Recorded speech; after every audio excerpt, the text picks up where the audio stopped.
नमस्कार साथियों, मैं हूं केशव गौतम और आप देख रहे हैं यूपी राजधानी न्यूज़।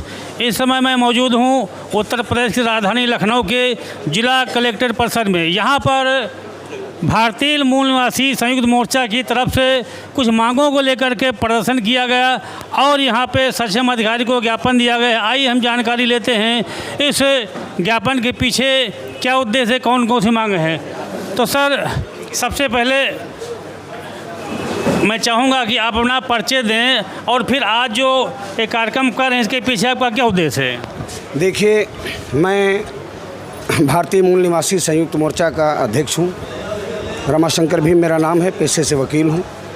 हमारे साथ में राष्ट्रीय कल्याण मंच के अध्यक्ष आनोद रावत जी, श्रमिक चेतना मंच के अध्यक्ष डॉक्टर रामफेर निराला जी, उत्तर प्रदेशी पासी जागृत मंडल के अध्यक्ष रामकृपाल एडवोकेट जी, आरक्षण समर्थक अधिवक्ता कल्याण समिति के वरिष्ठ अधिवक्ता रविंद्र कटियार जी, जीडी चौधरी साहब और वरिष्ठ समाज सेवी ओम प्रकाश भारती जी, हम सब लोगों ने मिलके आज ये प्रदर्शन इसलिए निकाला है कि कहा जा रहा था कि 400 पार संविधान बदलना है।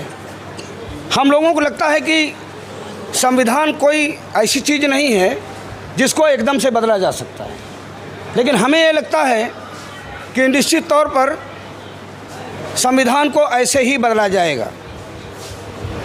बहुजन क्रांति संघ के अध्यक्ष, हमारे कार्यक्रम में सहयोगी डॉक्टर मोहनलाल रावत जी, हम सब लोग लगातार संविधान को बचाने की बात कर रहे हैं।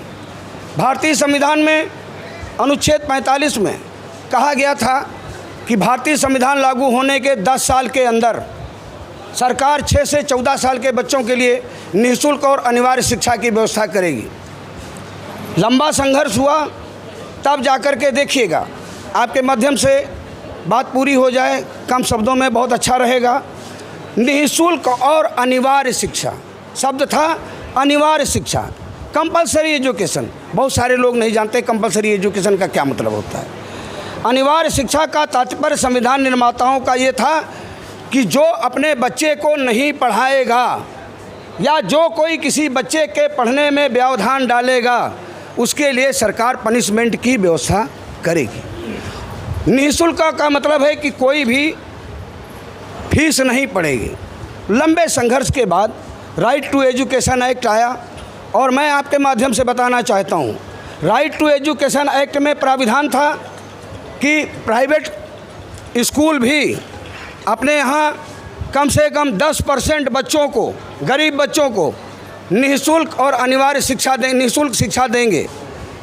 लेकिन सरकार के तमाम अनुरोध के बाद CMS के जो कहा तथाकथित शिक्षाविद रहे, बहुत बड़ा सम्मेलन किया करते थे डॉक्टर जगदीश गांधी, उन्होंने सबसे पहले हाथ उठा दिया कि हम नहीं दे पाएंगे।